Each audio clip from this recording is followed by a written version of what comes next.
Písal sa rok 2004. Mark Zuckerberg založil Facebook. Obrovský úspech. Na Slovensku sa v ten istý rok udialo niečo podobne revolučné. Milín Kaňuščák založil Kamiprofit a postavil začiatky firmy na hypernove. Rok 2007. Steve Jobs predstavil historicky prvý iPhone a spoločnosť Kamiprofit dostávala prvé obchodné centrá Max. Nové iPhony sa predstavovali rok po roku a rovnako aj Kamiprofit rok po roku otváral predajne Billa po celom Slovensku.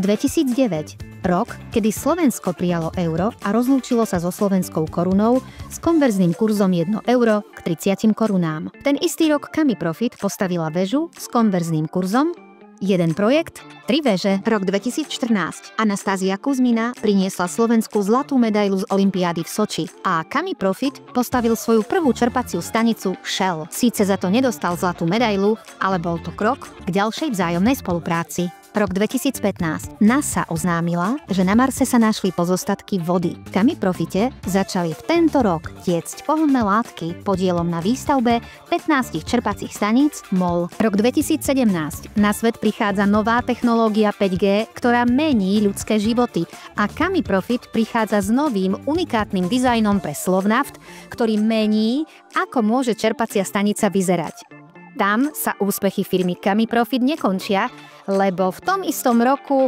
postavili aj nájomné byty Brezno. Rok 2019.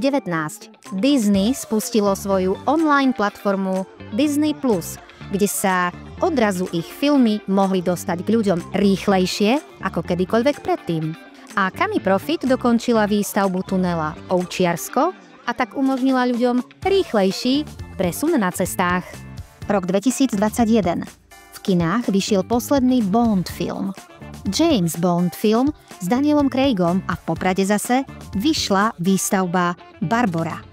Bytový dom Barbora. Rok 2022. Chorvátsko sa umiestnilo na 3. mieste na futbalových majstrovstvách sveta. A to nebol jediný úspech na chorvátskej pôde v tomto roku. Kamiprofit na ostrove Uglian vystavalo 12 apartmánov s bazénom. Rok 2023. Pavilón špičkových technológií Akord v Bratislave vystavila spoločnosť Kamiprofit a získala cenu Stavba roka v kategórii uplatnenie vedy a výskumu pri navrhovaní a zhotovovaní stavby. Žiadna svetová udalosť tento úspech Kamiprofitu neprevyšuje.